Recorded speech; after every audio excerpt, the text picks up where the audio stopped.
Again, two different styles of Chardonnay, because this one is definitely going to be on the other end of the spectrum. As I said, there's two ends of the spectrum.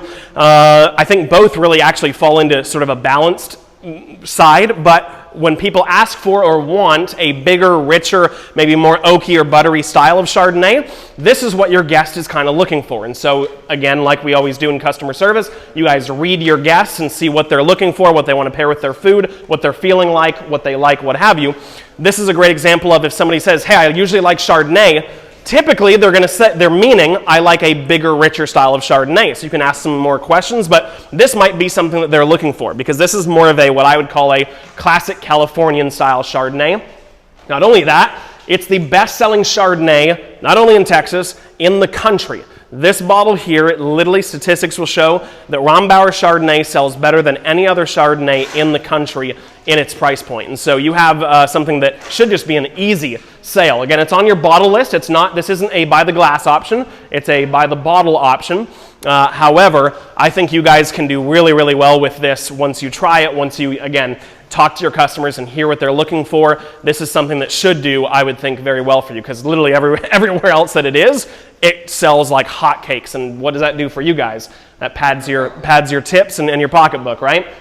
So, Rombauer Chardonnay. If you guys don't know the story behind Rombauer, it's kind of, again, one of those bigger names that you might have seen other places, but it's really cool of a story, actually, where they are one of the only bigger name, what I would call maybe bigger named wineries in Napa Valley that have remained 100% family-owned and operated since their conception in 1980. This is their 41st year. Last year, in 2020, which was kind of a crappy year to celebrate an anniversary, but last year they celebrated 40 years since their inception. In 1980 is when they started, and literally 41 years later, they are still owned and operated by the same family, the Rombauer family. It's not been sold out to a big, conglomerate like Constellation Brands or anywhere else. Oh, does he need some? Perfect.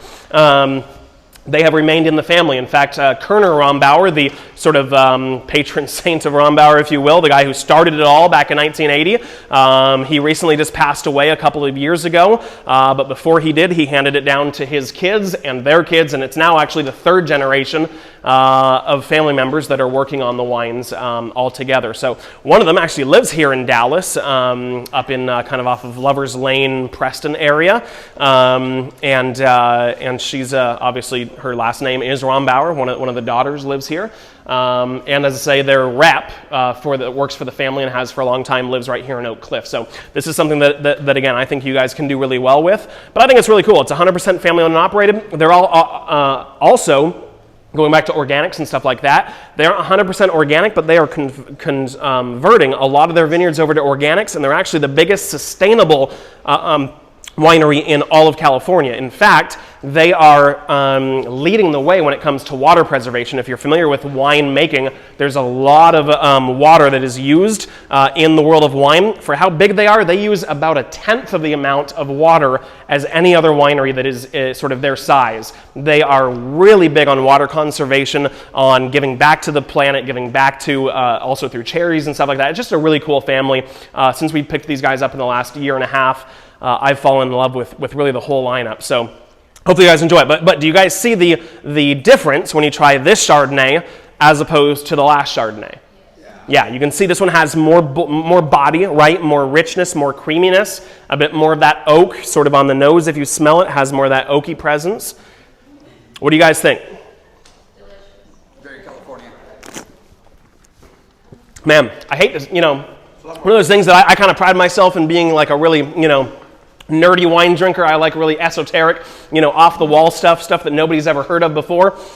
I could gulp this. I could drink this any day of the week. You put this in front of me and it's going down real easy.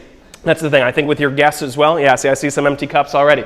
I think with your guests, you can sell this, even though it's by the bottle. This is something that, big tables, buy one or two, I guarantee you they'll be ordering one or two more after that. Yes, what's the question? Do you know how much price is by the bottle? I don't. I'm not sure. You'd have to ask Kevin or Ben that. Yeah.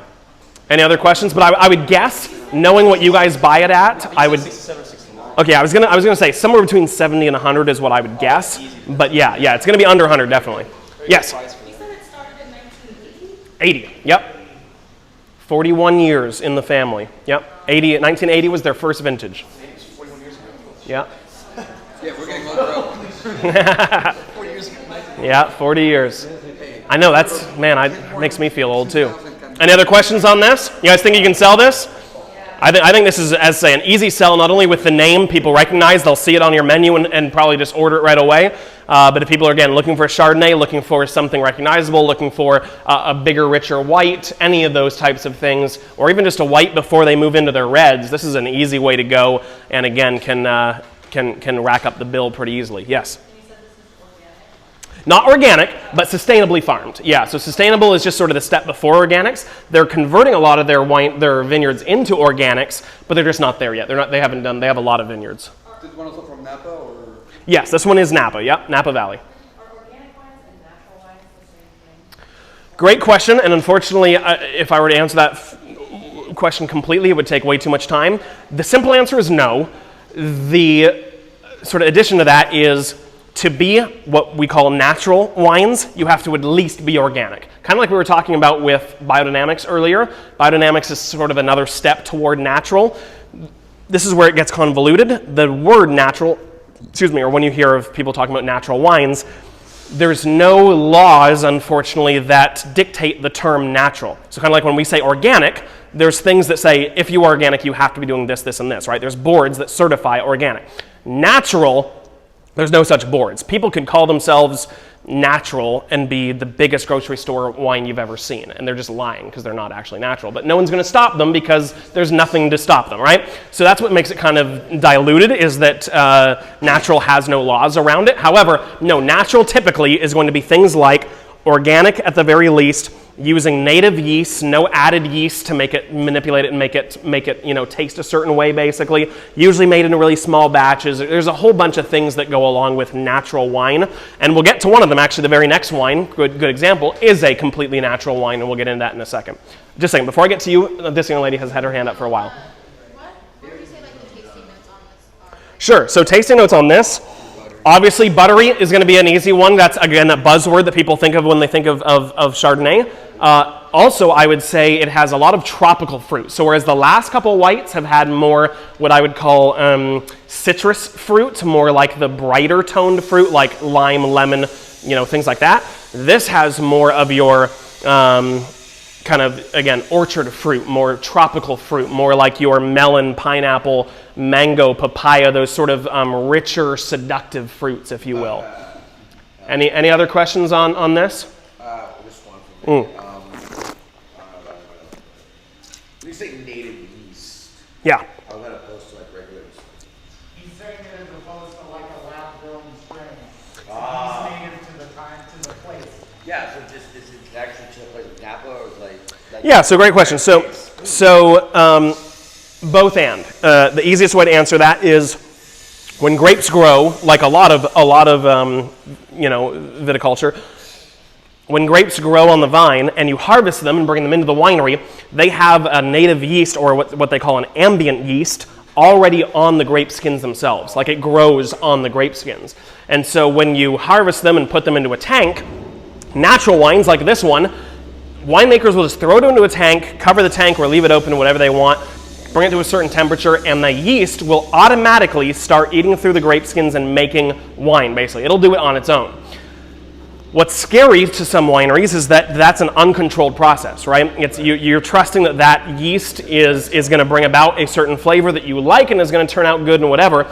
Most wineries that are natural, like this one that's in your glass now, are completely fine with that process because they know that it's going to add to the uniqueness of that wine. What's different with a wine like this as opposed to other wines that don't use ambient yeast, what they'll do is that they will wash off the grapes, they'll literally clean them before putting them in barrels so they don't have any ambient yeast on them, and then add in, like this gentleman said, a lab-grown yeast or a manipulated yeast, whatever, a grown yeast basically that they know is going to bring about the flavors that they hope for. They're basically making sure what they want happens. That's really cool. Nothing wrong with it. It's just that's usually what you find with bigger wineries that taste the same year in, year out, that, again, think of your grocery store wines that they don't care what the vintage is, it's going to taste a certain way for the consumer, and that's what's expected of them. Whereas natural wines like this, they don't necessarily want it to taste the same vintage to vintage. They want it to have a uniqueness, have a personality. They want it to taste like the vintage, if that makes sense. So that's the sort of difference there. And that's a great segue into this wine, Thibaut Bourguignon.